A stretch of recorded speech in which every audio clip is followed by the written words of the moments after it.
On the morning of October 24th, 1929, a man named Richard Whitney walked onto the floor of the New York Stock Exchange and placed an order.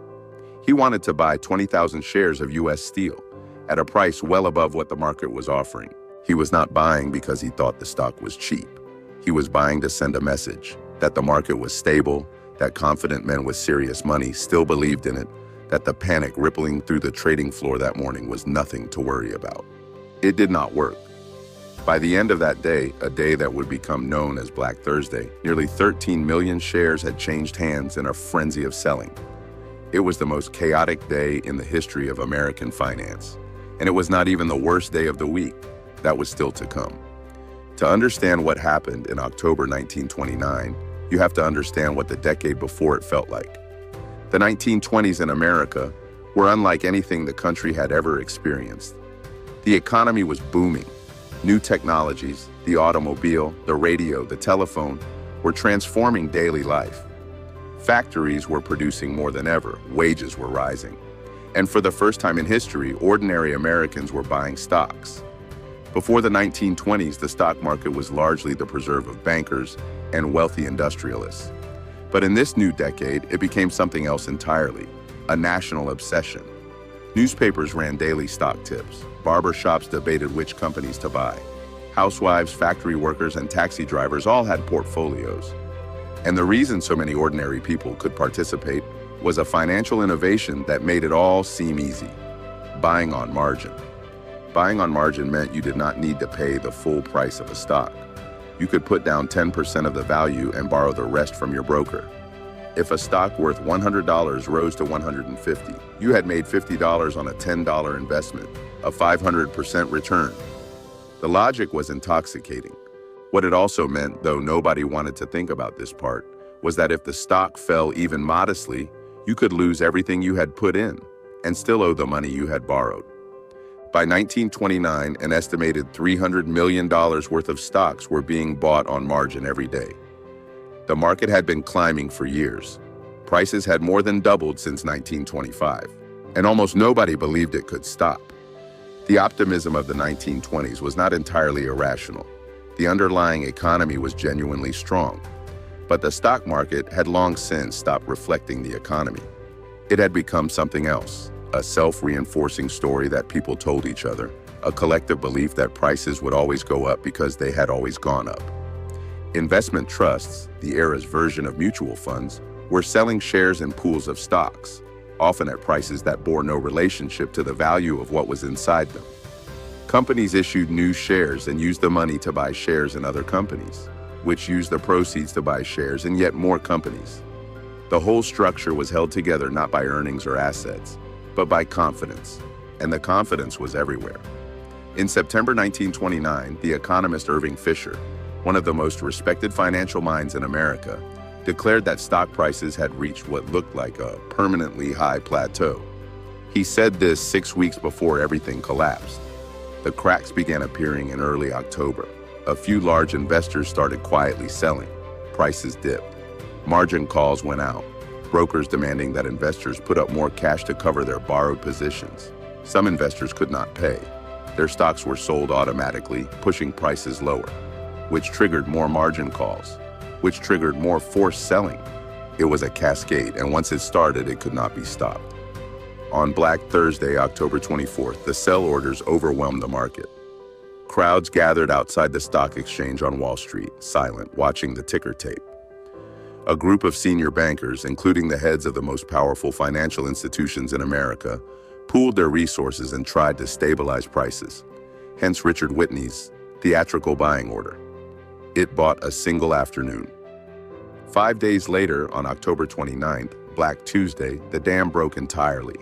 16 million shares were traded. Prices fell so fast that the ticker tape ran nearly 2 hours behind. Fortunes that had taken decades to build were gone before lunch. By the time the selling stopped, the Dow Jones Industrial Average had lost almost 90% of its value from its September peak. It would not recover to those levels for another 25 years. The numbers are almost impossible to make real. Billions of dollars in wealth, gone. But the numbers are the least of it. Because what followed the crash was not just a financial correction.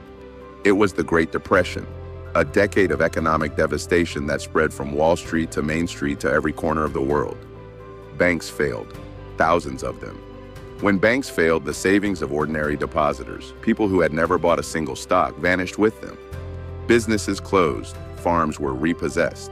Unemployment in the United States reached 25%. In some cities, it was higher.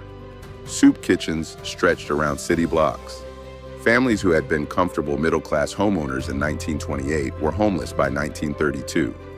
The psychological damage ran as deep as the economic damage. An entire generation learned, at its most formative moment, that prosperity could disappear overnight and that no institution could be trusted to protect you. For decades, the crash was explained simply: greed. People got too excited, prices got too high. Reality reasserted itself. But the crash was not just about greed, it was about structure. The margin system meant that a modest fall in prices could trigger a catastrophic chain reaction, forced selling that accelerated the very decline it was responding to. There were no circuit breakers, no mechanisms to pause trading when panic set in.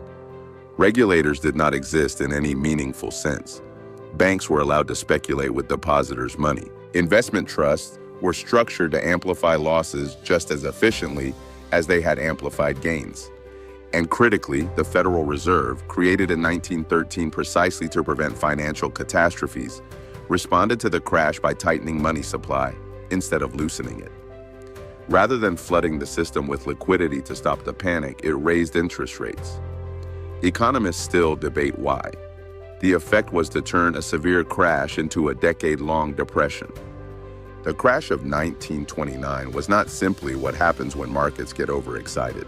It was what happens when a financial system is built with no safeguards, when the mechanisms that amplify gains are left in place with nothing to slow them down on the way back. The Depression forced a reckoning. In the years that followed, the United States rebuilt its financial system almost from scratch. The Securities and Exchange Commission was created in 1934 to regulate markets and require companies to disclose accurate financial information. Margin requirements were tightened. Deposit insurance was introduced, meaning that if a bank failed, ordinary savers would be protected. The Glass-Steagall Act separated commercial banking from investment banking, so that banks could no longer gamble with depositors' money. These reforms held for decades. They were not perfect, but they created a framework of guardrails that made a repeat of 1929, at least a repeat of exactly 1929, much harder. The story of 1929 is usually told as a story about human nature, about the madness of crowds, about what happens when people stop thinking clearly and start believing that trees grow to the sky. But that framing lets the system off the hook. The individuals who bought on margin in 1928 were not doing anything irrational, given the world they were operating in. The system rewarded speculation. It punished caution. It offered leverage with no meaningful disclosure of the risks that leverage carried. And when it all unwound, the people who suffered most were not the architects of the system. They were the ones who simply trusted it, which raises a question that has never fully gone away. Every generation looks at the financial crises of the past and sees the obvious warning signs: the overvalued assets, the borrowed money, the collective belief that this time is different. And every generation finds it considerably harder to see those same signs in the present moment. So the real question is not what the people of 1929 failed to see. The question is, what are we not seeing right now?